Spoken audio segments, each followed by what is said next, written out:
Ladies and gentlemen, my name is Ben Arnott and I'd like to welcome you to the Smoking Hot Confessions podcast, Australia's first barbecue podcast.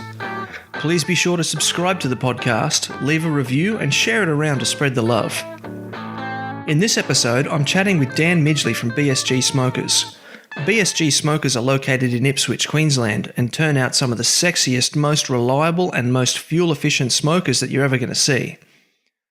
Dan hand builds his smokers and his range includes offsets, trailer-mounted offsets, vertical water smokers, completely custom jobs, and he tells me there are some secret projects currently in development to be released next year which are set to change the face of the competition barbecue scene. As well as building some damn sexy smokers, Dan is also an award-winning barbecue competitor which sets him apart from a lot of other manufacturers. Dan partners with Josh Lawson, owner of Boulevard Restaurant in Springfield, southwest of Brisbane. Together, they picked up Grand Champion at the 2015 Barbecue and Bluegrass Festival in Bangalore. Check it out. This is the Smoking Hot Confessions podcast with barbecue pitmaster Ben Arnott. How long's it been since your last confession? Alrighty, thank you for joining me in the confessional today, Dan. The first thing I have to ask you is, what was the last thing that you barbecued? It was leg of lamb, mate. Did a little bit of pulled lamb in the Weber. You pulled a leg of lamb. How'd that go? Yeah, it was good. Really good. Nice and tender and juicy, so it was worked out really well. Oh, okay. Yeah, I've heard that that legs are often a bit more difficult to use for pulling than shoulders. What made you go for the leg over the shoulder? Oh, mate, I was up at the local Coles up the road and it was just there. So I grabbed it, thought I'd have a go and see how it is. There's a lot of like gristly bits and stuff in there that obviously aren't real good. But apart from that, no, it went pretty good. Oh, lovely. Lovely. Yeah. I heard you said that you did that on a Weber. Is that your little go-to weekender? See, I live in a unit blocks, so I can't have any of the smokers up at my place, unfortunately. A few of the neighbours and managers don't take too kindly to the smoke blazing around in the complex, so unfortunately I'm stuck to using the Weber. Not that there's anything wrong with that; it's a fantastic little smoker. Well, yeah, it's just a little bit smaller than, say, a double axle trailer mounted smoker sitting in the driveway. That's right, mate. That's right, yeah. All right. So while so many of us are getting deeper and deeper into cooking barbecue, you've kind of gone the other way and decided to build barbecues. Could you tell us the story of how BSG Smokers came about? Yeah, mate. Well, a couple of years ago, my dad and my brother went to a low and slow class that Josh Lawson was doing at his restaurant at Boulevard there. And I'd been smoking a few bits and pieces here and there, like for years prior to doing this, but never really done anything real serious or anything like that. So we went to this barbecue class and walked in there. And as soon as you walked into where Josh was doing the class, he's had this big offset just sort of sitting there right in front of everyone that he's doing the class on. I've never even seen or heard of an offset style smoker before. As soon as I seen it, I wanted one. So that was pretty much it there. As soon as the class is finished, I had a bit of a look at his and sort of had a chat to him, and he gave me the rundown on how it works and all that sort of stuff. And as soon as I got home, straight on the internet and started doing some research on putting my first one together. So yeah, that's how it sort of first started for me. Oh, fantastic. And was that the poolside Hark? No, it was a Yoda Wichita, which he had there, just a 20-inch. Oh, right. Okay. I must be confusing that with somewhere else. All right. Well, you started to talk about getting on the internet and doing some research, which leads very nicely into my next question. What R&D did you do in designing your smoker range? Oh, mate. Massive amount of R&D goes into doing it. Hey, I think people underestimate just how much research and stuff is involved in coming up with like a smoker that works really well and looks really great as well. There's all different sort of things that you've got to look into: the placement of the firebox, size of the firebox, the length of your stack, your intake, everything sort of plays parts and all that sort of stuff. So Yeah. Alrighty, interesting. I do have one question I've been dying to ask. You quote the weight of your smokers in kilos, but the size in inches. Why is that? Well, I'm a fitter by trade. I worked at the railways for 14 years. And when I first started as a young man, I was lucky enough to be put with some of the older blokes that are in there. And be it as they may, they all worked in Imperial. And I had no choice but to learn Imperial. So that's where all that sort of comes from. It's old habits die hard, I guess. Like even to this day, I still sort of work in feet and inches, as confusing as it is to a lot of people. I learned very quickly after starting BSG that when ordering materials, no one had any idea what I was talking about when I was trying to order stuff. So back to the old metric system. Yeah, my grandfather was a builder and my father was an industrial arts teacher. And so I've had to learn metric and imperial as well. But it's actually come in really handy because I ended up marrying an American girl. So I can actually there you go. I can actually talk to her about stuff and she knows what I'm talking about. So it's all come good. Awesome. And what about your personal history with barbecue? What's your earliest barbecue memory? My earliest barbecue memory would have been back at home. Dad years ago built this old brick barbecue. Had the massive cast iron plate on top, and that was pretty much the start that I can remember with barbecue per se, like where you start the fire in underneath and you wait an hour until it's hot enough and then throw your food on, and a lot of the times ends up burnt because you've had too many beers and there's a lot of too much fire cranking in under there. But yeah, that was my first sort of earliest memory of barbecue, so to speak. I think that must be a bit of a staple of our Aussie culture because just about everyone I've talked to in these interviews have said exactly the same thing, that their first barbecue memory was Dad's brick pit in the backyard. Oh, mate, massively everywhere. Back when I was a young fella, all of my parents' friends, every sort of house that we used to go to for a barbecue was that sort of barbecue. It wasn't until a little bit later down the track that people started buying your gas burners and all that sort of stuff. So yeah, that's as far back as I can sort of remember as far as barbecue is concerned. I was actually out doing some yard work the other day and I just happened to look over the fence and I saw that the neighbour actually still has one of those brick pits like from the 80s. It's sort of leaning on about a 15-degree angle to one side. I'm going to have to go knock on the door and see if I can take some photos of it and put them on the website for nostalgia. Oh, bloody hell. So everyone I speak to about real barbecue has a kind of origin story with it. What was your introduction to low and slow?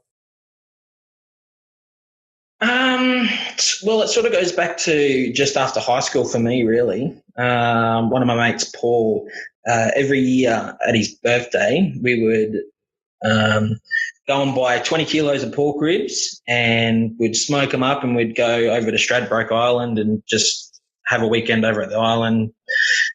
And how it sort of started. Before this, I'd never even known anything about low and slow. I'd never even heard of it. I'd never eaten it.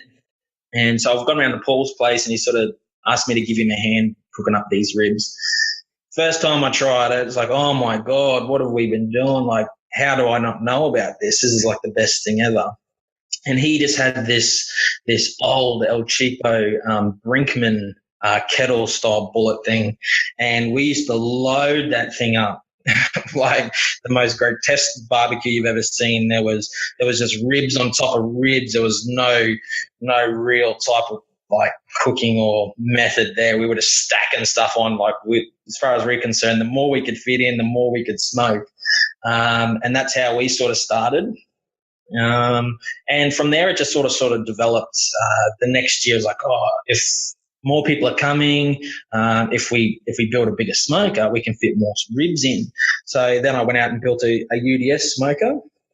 And again, knowing nothing about UDS is like, I just took like the idea from the Brinkman, which was just a little tiny little R2D2 looking thing. And I thought, well, get a 44-gallon drum. And this thing that I made was just had a couple of Rio bars just smashed through the top, a couple of holes drilled in the top so the smoke can get out. And as far as intake, I turned it upside down and I drilled probably 50 holes in the bottom of this bloody 44, looked like Swiss cheese. And we just sat it on some bricks and we were just lighting the fire and having some stuff in the bottom going like that.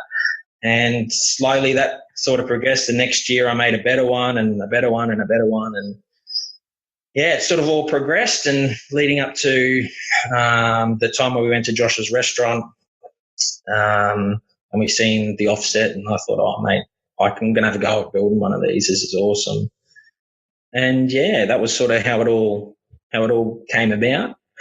Old Paulie's rib day out. Very nice. That's hilarious. How'd you go controlling the air intake on that first? Oh, mate, there was no air control. That was it. It was just, we're going to put a fire in there and we're just going to let it burn, throw some hickory wood chunks in there, and that was it. That's how grotesque our style of cooking was. Like we said, as far as we're concerned, it was just the more ribs we can fit in, the more people we could feed. So there was no real method to our cooking back then. But it always seemed to work out pretty well. Like they always come out good and no one ever complained. So had a good time. Sounds good to me, mate. It actually sounds a bit like you guys just sort of set about building a volcano in the backyard and within just like... Oh, mate, it wasn't far from it. To the volcano. Yes, we learned a few times, burning lawns, marking the concrete, a few things. So, but yeah, no, it was, that's how it all came about for me. Well, that's as far back as I can sort of remember as far as low and slow is concerned anyway. But it was always sort of pork ribs. That's all we ever did really back then. And could you actually get, some good thick pork ribs back then, or were you doing your best with shiners? This is probably about 12 years ago now that we were doing this, and they were just all shiners. You couldn't get, if you were getting any sort of meat on there, you were lucky. Like we were going down to the butcher, and we had the local butcher, and it was before low and slow sort of got popular. So ribs, they were reasonably cheap. Like we were paying probably $12 a kilo, something like that. And they were shiners, but we knew nothing else. Like we didn't know what a good rib was like or anything like that. So to us, they were good ribs. So yeah. Yeah, we're a bit spoiled now, aren't we? Oh, massively. Unfortunately, the price of ribs has, gone through the roof. So there's not as many 20-kilo rib cook-ups like what we used to have. No, I'll bet. They say that every day you can barbecue is a good day. Have you ever had a bad day with barbecue? Oh, mate, look, I wouldn't say that there was too many bad days, the odd burn here or there. The only time that I can sort of really think back is after I'd built my first prototype vertical water smoker and got the family round, got some friends round, said, I'm going to have a big cook-up, come round. And, of course, I grossly underestimated timing. This is my first probably sort of real big cook-up that I'd done in there. And, of course, I loaded it up. I had 6 different types of proteins in there, all different sorts of meat.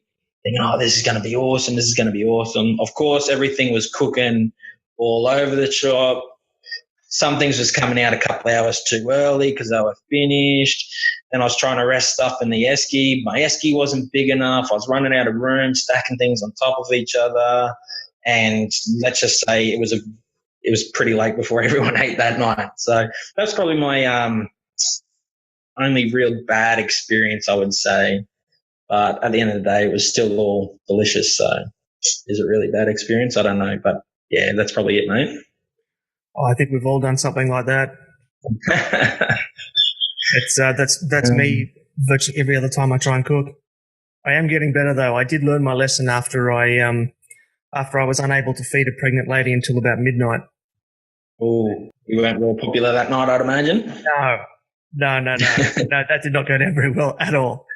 You're listening to the Smoking Hot Confessions podcast with barbecue pitmaster Ben Arnott. Alrighty, Dan, I've brought you here today to talk about specifically offset smokers, although I do know that you do manufacture a variety of different smokers.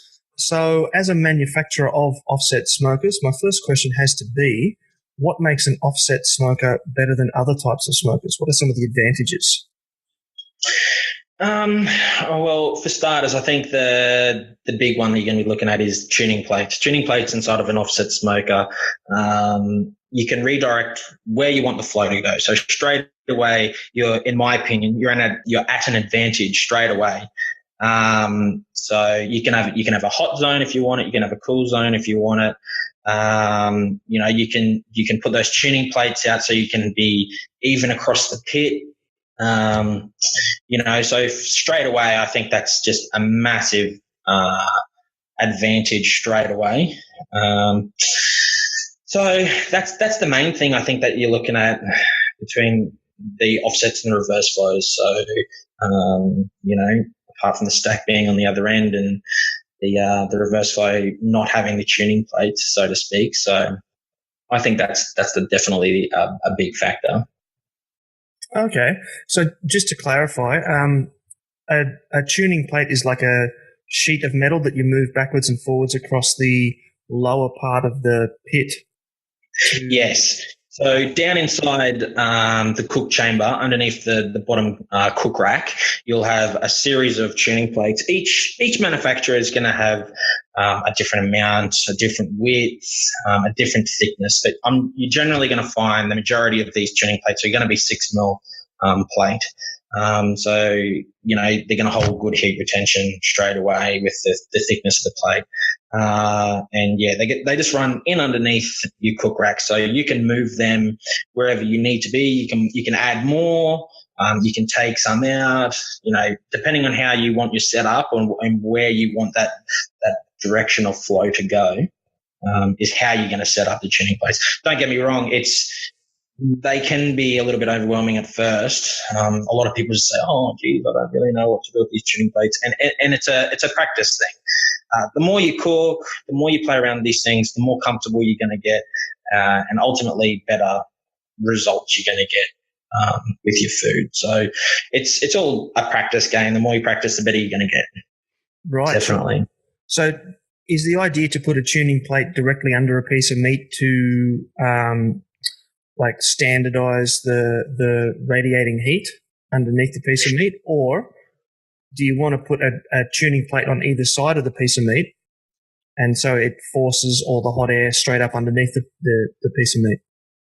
You're going to want the tuning plates directly under the meat.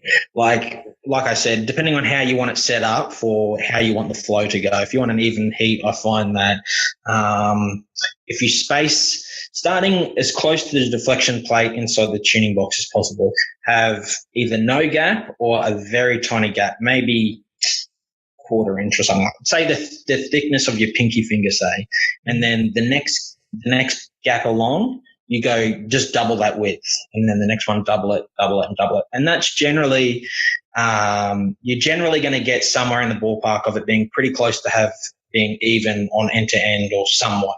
And like I said, you're going to have to play around with these things, and you'll pick up on how it all sort of works. But yeah, as far as the meat question, if you've got like a brisket or something like that, you want those tuning plates to be directly under it, because the radiant heat coming off those is also going to add to helping the cooking process. Okay, so the heat will radiate more evenly through the tuning plate. Yeah. Gotcha. All right. Okay, so one benchmark that manufacturers often quote is the thickness of their metal. Why is thicker better? Mate, it just comes back to that heat retention again. You'll find now that nearly all the manufacturers in Australia are using 6 mil plate. It's a standard now across the board. I don't know of anyone really using anything thinner than 6 mil. But yeah, it just comes back to heat retention. Of course, if you go thicker, the heat retention is going to be thicker, like better again. But in my opinion, it's overkill. You don't need to go any thicker than 6 mil. it's standard. It's what everyone's doing, and it works well.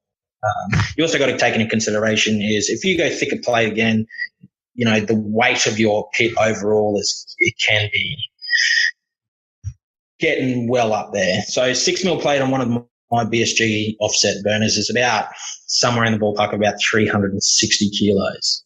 So if you're going to be going up to 8 or 10 mil plate, you're really going to start getting up there with weight. And then you've got to think about if you are going to competitions or something like that, moving these offsets around, and the big offsets, it can be a bit of a pain. So yeah, 6 mil plate's the standard, and I don't think that it needs to be any thicker, but I wouldn't go any thinner, in my opinion.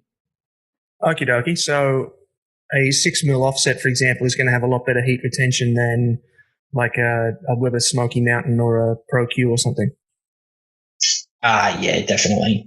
Although with the Pro Qs, the Pro Qs and the Webers and the kettles and all that sort of stuff, and the cabinet smokers, they'll work on a different principle. So the thickness of the metal, it's probably not as important, I don't think. Oh, okay. Interesting. Is that because because it's a vertical style rather than a horizontal? Yeah, because you've just got that heat from underneath and it's coming straight up. With your cabinets and your kettles and bullets and all those sort of things, recovery times are very quick.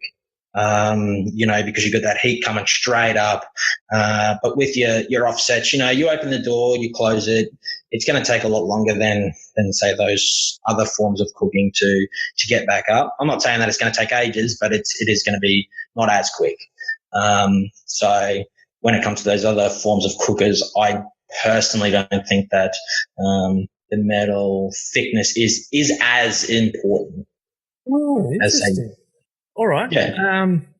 For those that are new to smokers, an offset smoker is called an offset smoker as the fire is held in a separate chamber to the cooking chamber as opposed to a vertical smoker or kettle-style barbecue. Are there any special skills that people need to know to properly manage the fire in an offset if they're moving from, say, a kettle to an offset? Oh, mate, look, I don't think that you need any sort of special skills per se. I know I keep coming back to it, but it really is just practice. The more you practice, the more you're going to learn, the easier it's going to be.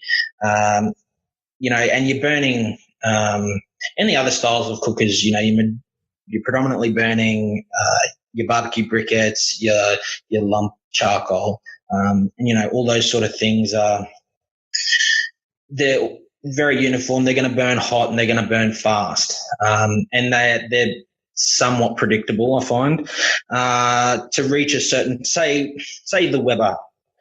If you're going to do a snake or something and you play around with it, you're going to know how many exact briquettes you're going to need for it to burn for X amount of hours at whatever temperature you want it to be at. You can sort of predict and work that out. Whereas with your stick burner, you're burning logs, so you're never going to get the same size log. They're going to be different lengths, they're going to be different widths, density. From supply to supply, the moisture level in the wood, all these things are factors. So it's all something to take into consideration when building your fire. But just keep an eye on it. If your temp's coming down, obviously load in some more timber. If your temp's too hot, close off some of your vents. Play around with your dampers. So that's about it for that one, I think. Alrighty, so you just briefly touched on charcoal and briquettes there and the differences in woods. My question was going to be, are the log fires in an offset more or less efficient than charcoal or briquette fires, and why? I'm guessing that there's not really an answer to that question based on what you just said before. Yeah, look, if I had to put something down to efficiency, I'm going to say your charcoal and your briquettes is probably going to be more efficient, purely based on the fact that I feel that they're more predictable. You're going to, you're going to be able to tell how much you need to add, when you need to add it. If you need to top it up, you're going to know what. But with your logs and your sticks and stuff like that, it's not quite the same game, I guess. I don't know. It's a bit, depends how you look at it, I guess. Gotcha. I have it on good authority from someone that cooks a lot on your offsets that from one end of the cooking chamber to the other, the difference in temperature was, I think he said maybe 3 degrees Celsius. Now, to me, that kind of defies logic. You've got the fire down that end and 2 meters away, you've got the chimney up that end. Is that by design or good fire management? How is it possible and how do you achieve that? Does it come down to the build or does it come down to the management of the smoker? Mate, both, honestly. It's, for starters, build is one thing because the people who I'm sure you would have been talking to will have been using one of our insulated fireboxes on their offsets. Now, insulation on a firebox is, I could not recommend it more highly. They are just super efficient. And I know you're going to get people saying, oh, you don't need insulation when it's cold, or you don't need it in Australia because it's too hot. It's not about how cold it is. It's about how efficient it's going to make your pit. And BSG insulated firebox pits are very efficient. Now, those guys who have done these tests, that's 3 degrees from end to end. That's not just by looking at your tell-true gauges on the pit. That's by actually putting 4 iGrill probes on 4 different places. So there's four iGrills, 4 probes per thing, and they put it in and they put probes through the whole pit because they wanted to know exactly where the hotspots were. They wanted to find out everything. And by playing around with the tuning plates, like we were talking about before, and by redirecting the heat where they wanted to go, they were able to tune it in that finely up to 3 degrees from end to end on that pit. So they just run super efficiently with the insulation. I couldn't recommend them more. For perfect example, just to put it into perspective, like on Josh's trailer as well, I know Smoking Hot Bros also have an insulated firebox on there, dual axle trailer. Paul Cross from up north has a insulated, and they all saying the same things to me. They just can't get over how little wood is required to keep these things at temp. Like I was saying, to put it into perspective, when we go down and do a comp, to do a full ABA sanctioned comp, we take down 2 milk crates of iron bar. That's it. And we will get a full comp out of 2 milk crates of iron bark. I at rough guess, they're probably using 50 to 60% less wood than standard offset smoker. By having an insulated firebox, yes. And that 2 milk crates of wood, is that on a 24-inch or a 20-inch, or how big is the actual smoker itself? It's funny you say that because on Josh's pit, that's 2 milk crates on a 24-inch pit with I think his is 1800 long cook chamber, and the Smoking Hot Bros pit is a 30-inch on a 2400 long cook chamber, and they both run pretty similar. Sorry. Wow. So yeah, interesting. Very interesting. Let's ask a question about the insulation itself. Yep. How does that actually work? Are you just getting like 2 bits of 6 mil steel and putting them back to back, or is it air insulated? So you got 2 bits of steel with an air gap in the middle, or have you got fire retardant? How does it work? I got no idea. So without giving your trade secrets away. No, it's all right. I'll tell everyone anyways. Okay, so with the firebox, right, with the insulated fireboxes that we do a 6 mil inner skin, then we do 50 mil worth of ceramic fireproof blanket, and it's rated up to like 1200 degrees Fahrenheit. So like this stuff, I think if you get on my Facebook page, I've got a little video of me holding a matte gas on it for however long, and it's like glowing. But as soon as I take the matte gas off, it just looks normal, as if there's nothing ever touched it. Oh wow. So yeah, I run a 6 mil inner plate, then I run 50 mil worth of insulation, and then I run a 6 mil outer plate. So all up, just in plate alone, you're having half-inch of steel plate.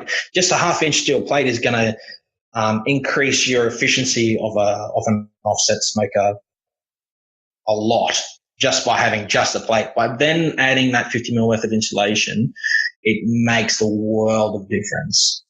And it just goes to show just how efficient our pits are.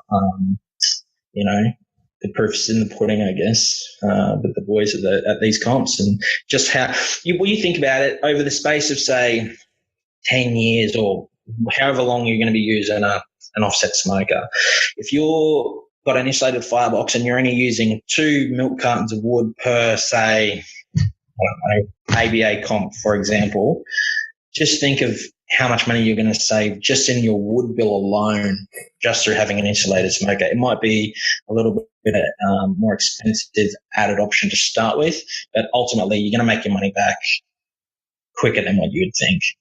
Definitely. Yeah, for sure.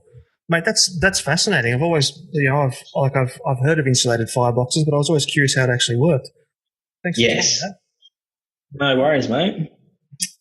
Alrighty, so BSG makes standard flow offsets while many in the industry are raving about reverse flows. Can you explain the difference between the two and why you chose to do standard flow over reverse flow?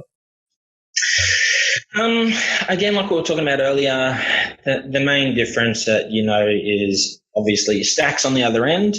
From a standard offset, a standard traditional flow offset, you're going to have your tuning plates running through the middle. So it's a straight through. It's coming through your firebox, into your cook chamber, across your meter you've got in there, and then straight out the stack on the other end. So just draw straight through. With a reverse flow, you've just got one plate that runs the whole length of the cook chamber, well, almost the whole length. And then the flow runs from the firebox, runs down underneath that plate, and then wraps back on the top, runs then the length back across the cook chamber, and then out the stack at the other end. So there's your two differences, between the two, as far as physical looks is concerned. So that's the physical looks. They both work very differently. They both have their pros and cons. But at the end of the day, I just feel that, the offset cooker, having those tuning plates to me is such a big advantage over having your reverse flow. When you've got your reverse flow, you can't really adjust. You can adjust your airflow and you can temperature and whatnot, but you can't change the direction of the flow. It is what it is. With the tuning plates and all that in the offsets, you can move stuff around. You can have a hot spot, like I was saying. And I just think that's such a huge advantage.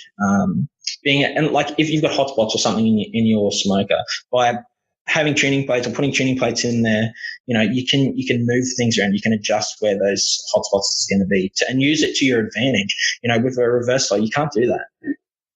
You're stuck. It is, like I said, it is what it is. So, but yeah, they both have their pros and cons, definitely. Interesting.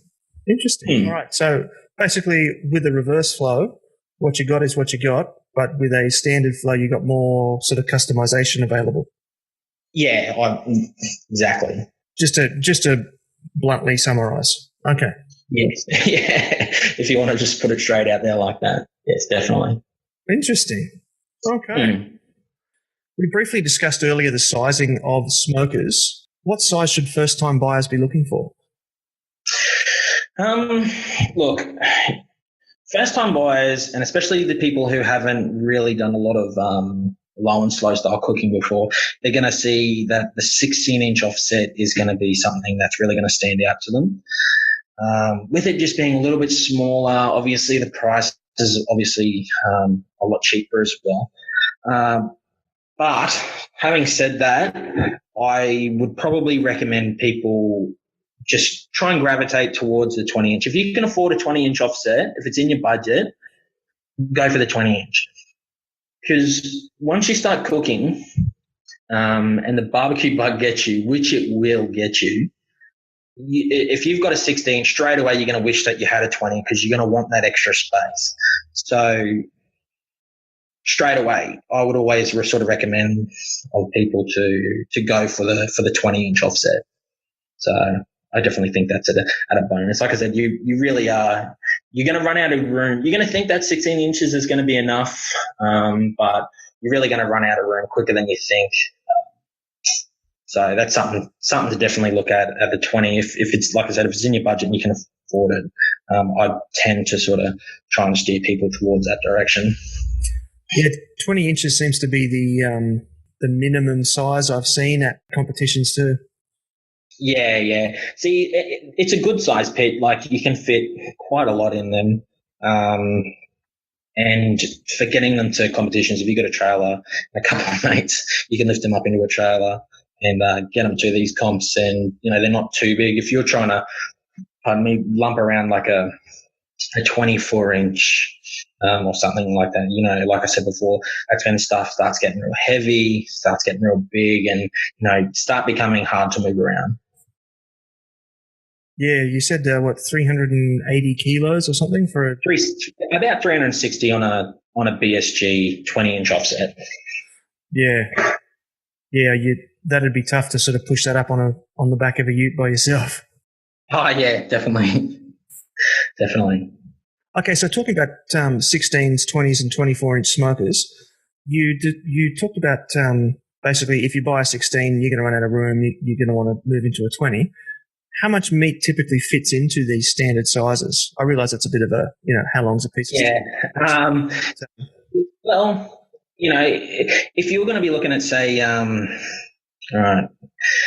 like a black onyx brisket, usually they're sort of going to come in at around about between the 8-9 kilo mark, something like that. Now, on a 20-inch offset, you could probably fit 2 of those very comfortably on the bottom with like a little bit of room around them. But if you're going to run something a little bit smaller, like your Cape Rims or something like that, around about the 5 or 6 kilo mark, you could probably fit 3 along the bottom pretty comfortably, and then you could probably fit 3 whole racks of pork ribs on the top rack. Or if you wanted to, on the bottom, if you had beef ribs, you could probably fit 3 bone plate ribs, probably 8 to 10 on the bottom rack, and maybe about another 4 or 5 on the top rack, just depending on how big they are, I guess, and how much space you want to sort of leave in between. But 20 inches, it's a pretty versatile size. You can, if you're cooking at home for the family and friends and stuff like that, you'd be surprised what you can sort of fit in them. Talk about cooking ribs.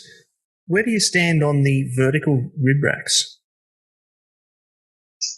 So they're standing on end. Yeah, so the little frame things, so that instead of lying flat across the cooking grate, they're going to be sort of standing. Yeah, I have built some before, just as a personal thing, just to sort of see how they go. It's a little bit hard with Aussie beef ribs. You're going to fit a lot more in if you do it like that. You are. Is the difference really going to be too much as opposed to laying them down? Probably not really. But it's really just not something that's been real popular. I think people are more opting for like a rib rack that sits above your cook rack. So essentially giving you 2 cook racks over the one space. I think that's the way that the people are tending to sort of lean. But yeah, they're not too bad, mate. Like, they just don't really sell too often, so I don't make too many of them. Oh, okay. Interesting. All right. If a first-time competitor decided to go with an offset, what essential features should they be looking for? I think that firstly, you want to see what your budget is, and then you want to shop around. And in my own personal opinion, I feel very strongly that just buy the best quality that you can afford. At the end of the day, if you're buying something that's a good, reputable brand, you're not going to have these dramas. It's just going to be a lot smoother cooking for you, and you're going to be a lot more happy with it in the end. Ultimately, if you sort of skint out on buying stuff, you might not be as happy. Ultimately, you're going to get to where you need to go as far as cooking wise is. You're going to have some sort of smoked meat at the end, but are you going to enjoy the cook as much as, say, something that is a good quality brand, good Australian made brand? Like that's the main thing that I can sort of look for. That I'd recommend sort of people. So just shop for your budget and just get the best quality you can. This segment is proudly sponsored by Coastline Barbecues and Heating. With stores in Oxenford, Southport and the Tweed, they are the Gold Coast's only Weber specialist. Okay, Dan, it's time to address our questions from the public. Now, we're doing this at, it's currently midday on a Tuesday, so unfortunately a lot of these people are at work and they couldn't join us live. So I'm going to stand in for them and I'm going to read out the questions and we'll run through your answers. And then at the end, you can choose who's going to win our $25 gift voucher from podcast sponsor Coastline Barbecues and Heating. How does that sound? Sounds good, mate. Awesome. All right, the first question comes from Jared, and he's kind of strung three together. He's hedging his bets here, so we might have to answer these one at a time. So that he's put it all together in two. Where did you get the idea of the design of your smokers, and what do you think made your business so successful, and what makes your brand better than the competitors? Okay, so the first part of that question, my design. So over the space of when I was doing all the R&D, over the space of a few months when I was designing it and whatnot, first thing, for instance, I wanted a stainless grill over the firebox. So to do that, I needed a square firebox, which I prefer the look of anyway. I think that the square firebox looks a lot cleaner and a lot tidier. So straight away I can add the stainless box there. As far as like the handles, the intake, shape, size, all that sort of stuff, the counterweight, I went out and bought an A3 sketch pad, and I spent probably a few days, a week or so, of just drawing tons and tons of different designs, little sketches of just different shapes, sizes, all this sort of stuff. And then at the end of it, I sort of sat down and picked out probably what my favorite 10 of each of those things were. And then I asked family and friends, sort of said, oh, look, what you think's the best? What's the most appealing? What do you sort of like? And I just sort of took it from there. So sort of picked out what I sort of liked and started piecing it all together. And as far as the rest of the chassis, if you want to call it, for the smoker, it all just sort of come together as I was sort of building it. Like there was not too much design, I guess, going into that. It was just the aesthetics of the actual smoker itself. So that was the first part of the question. What was the second part of that question? Sorry. The second part, he's gone on to ask, what do you think made your business so successful? Mate, I guess I take a lot of pride in knowing that the attention to detail that goes into BSG Smokers it's well up there. It's second to none in my opinion. If you put the effort into the small things like that, people really notice. They really do notice with all that sort of stuff. So I think that was a massive factor. Not only that, but they work well. All of my stuff works really good. So I think that was a massive factor as far as being successful with BSG Smokers, yeah. Awesome. And the last one, without risking getting me into trouble for slander, he's asked, what makes your brand better than competitors?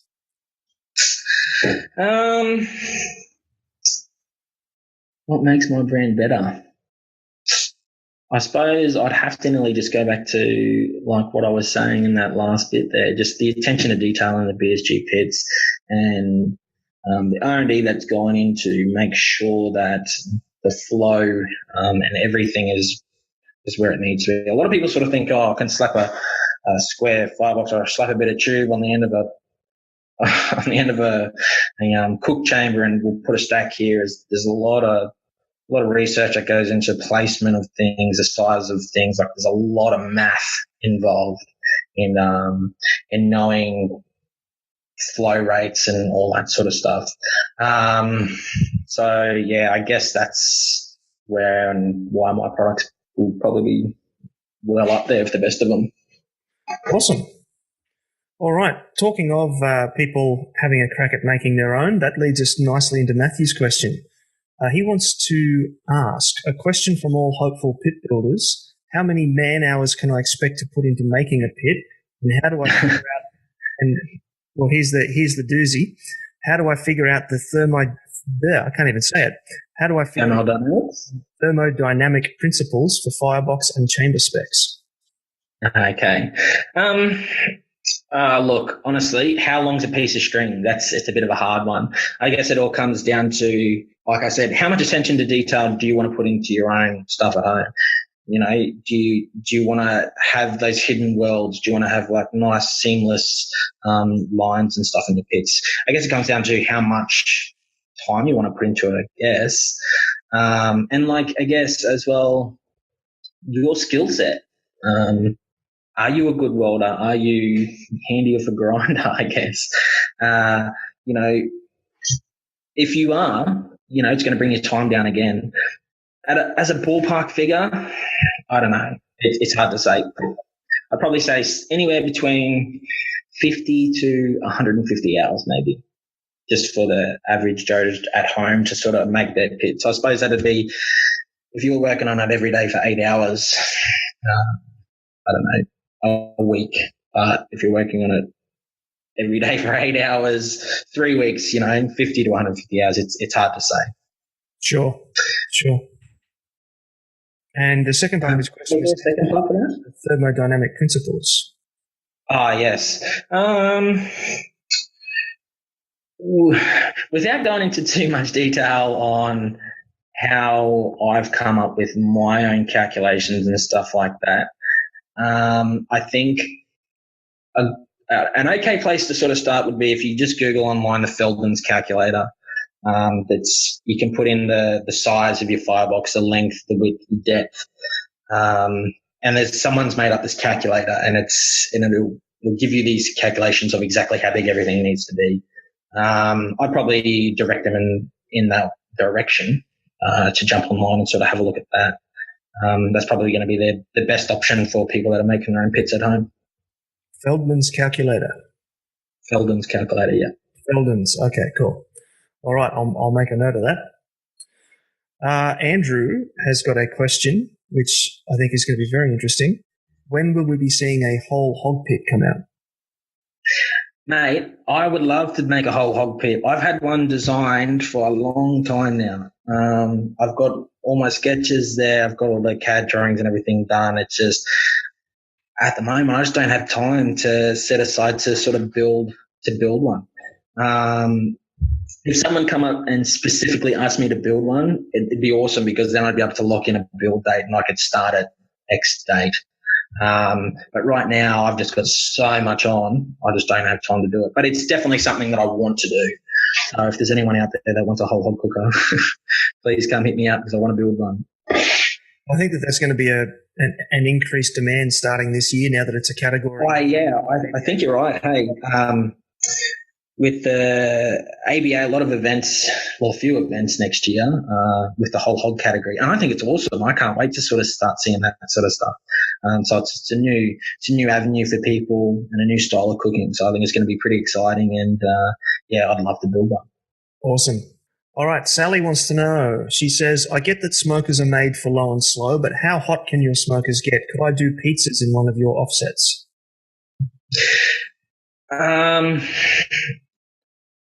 The quick answer, no. Purely because, look, you can get these pizzas. Sorry, you can get these offsets pretty cranked up. Like, you can get them pretty hot. You know, I've sort of gone upwards of 200.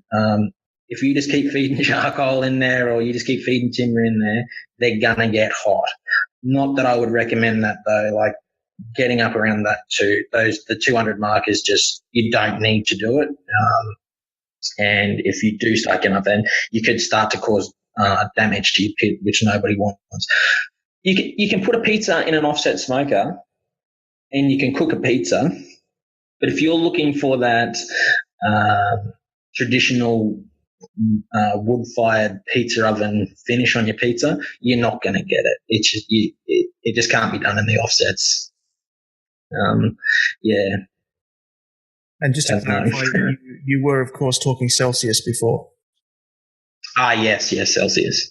Bit of a throwback to when we were talking about switching between metric and imperial. Yeah, I know. It's I've been trying to, because everyone works in Fahrenheit, and which is okay with me. I'm fine with that, but I'd like to see Celsius be the predominant cooking format in Australia. Would be good. Does that mean that we'll start seeing your pits being sold in centimetres? I don't know about that, but we'll see what happens. Fair enough. All right, moving on to Sean's question. Sean says, I've noticed in some pics of a few of your trailers that the chamber is on the opposite side to most trailer-mounted smokers. Why is that? Mate, that's a good question. BSG trailer pits are built for Australian roads, not American roads, for starters.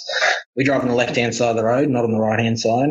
The camber of Australian roads goes to the left, so for water runoff and safety reasons. So straight away, it just made sense to me to build pits. People have been calling them left-handed pits, and I suppose if you want to call it left-handed pit, I guess you can, but I feel that it's safer if it is on that side. Like, you notice a massive difference, like even driving around roundabouts and stuff like that, huge difference. I'm not saying that other trailers aren't safe because they're not on that side, and I'm not saying that they're wrong or anything like that, and people will disagree with me on this theory, but that's just how we do it at BSG.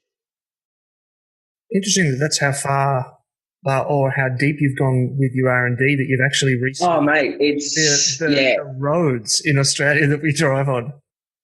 A lot of people don't think about it because people are just, I suppose, I don't want to say copying Americans, but that's just how a lot of people see them on the passenger side, because they drive on that side in America. So I guess it's just sort of flowed down this way as well. So yeah, that's why we do it, and we'll continue to do that. So yeah, that's it. Very intriguing.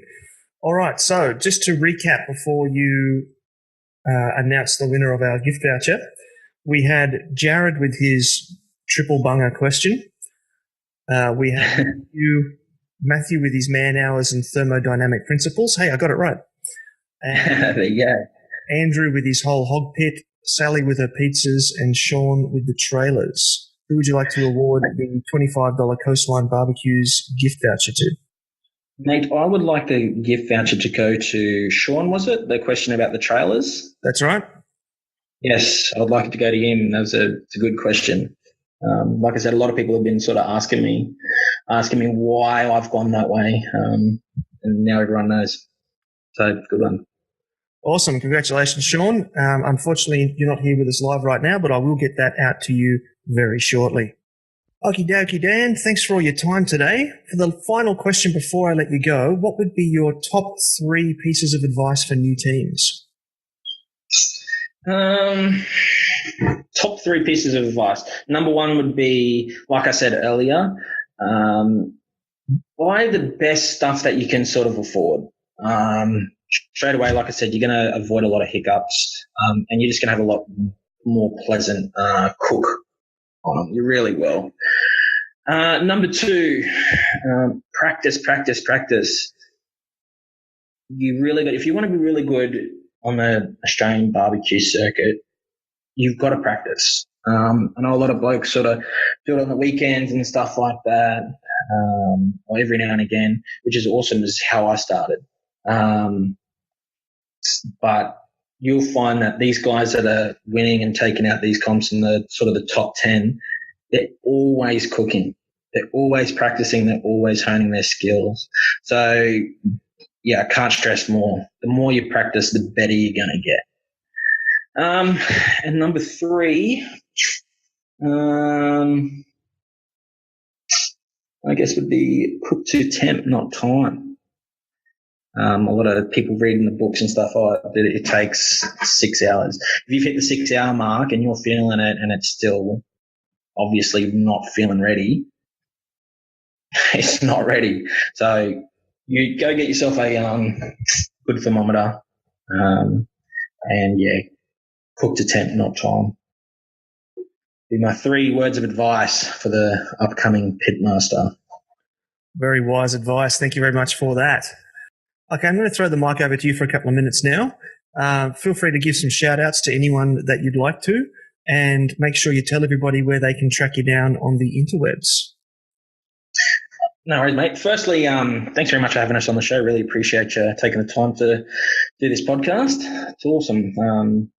BSG Smokers, you can find us on Facebook, Instagram as BSG Smokers, or the website www.bsgsmokers.com.au. We do all different sorts of cookers, and not just smokers. We sort of wild barbecue as far as asado, and that sort of live fire cooking as well. So a bit of a shout out to the sponsors teams, the Mole Hub Porkers and Smoking Hot Bros as well. Really, really proud and happy of how they've gone this year. 2017 is going to be a really big year for barbecue, and I can't wait. Me neither, mate. Me neither. I was talking to Adam the other day. He's tipping. He's already got 25 on the calendar. He's tipping 30 to 35 by the end of the year. See, that's awesome. That's really, really cool. It is. Really looking forward to it. Yeah, if you're in competition barbecue, you could be out every other weekend. That's exactly right. I think you're really going to start to see some really stiff competition start to come up as well, which would be great. It will be for sure. Yeah. All right, mate. Thanks very much again for having me on, and I really appreciate it. Thank you for your time. Champion. Thanks, buddy. Thanks for listening to the Smoking Hot Confessions podcast. Head on over to smokinghotconfessions.com for recipes, tips, and Ben's own confessions.